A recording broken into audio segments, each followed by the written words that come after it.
Did you know about 1 million people die every single year because of mismanagement of waste? The reason? High toxicity, which leads to infectious diseases, which lead to death. But don't you worry, because unlike the COVID 19, we have a solution to that. Hi guys, I'm Kushal Gupta, and on the occasion of World Environment Day, I would like to share with you the simple process of home composting.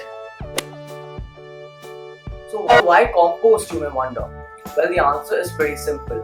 Why not convert our kitchen scrap into nutrient-rich soil rather than dump it and increase the size of our landfills?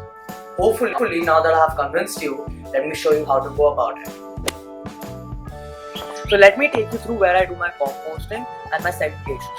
So this is where I primarily do my composting, and if you come here, this is where segregation is done. So as you can see, I've divided my daily waste into three main parts: glass bottles, plastic, paper and cardboard. So once these bins fill up, which is in about a month or so, I usually give it to the local recycler or the kawadi wala, who then gives it to the recycling unit and where it gets processed and is eventually turned into a different item.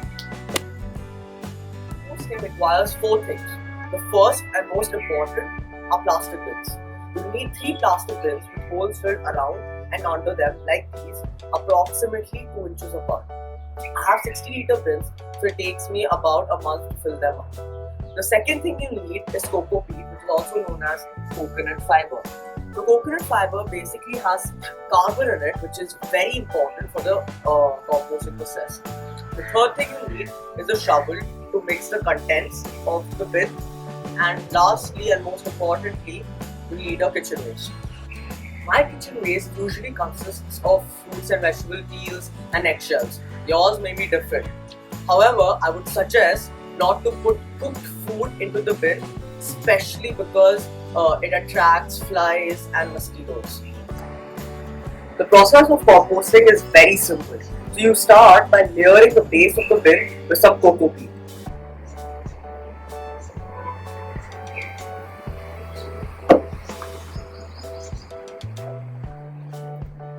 You then add your kitchen waste, before covering it with a layer of cocoa peat again.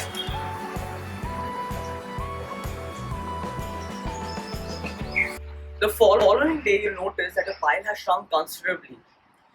Next, mix the contents of your bin with a shovel or a stick, add some kitchen waste, and add a final layer of cocoa peat. Repeat this process of adding your kitchen waste and cocoa peat until your bin is full, which should be in about a month. You should also make sure that your bin is covered all times, apart from when you're mixing, which should be once in 3-4 days. And mixing is so important for the composting process because aeration is vital for the composting process, as it powers microorganisms to actually turn your waste into compost. For the next month, continue with your second bin, and the month after, the third bin. Once your third bin is full, the compost in your first bin should be ready for harvesting. So what you do next is you empty the compost from the first bin and lay it out on the floor under the sun for it to dry for a couple of hours. And before you know it, you'll have some nutrient-rich compost ready for your garden. Thank you guys, I hope you liked the video, and I would love to see you composting as well.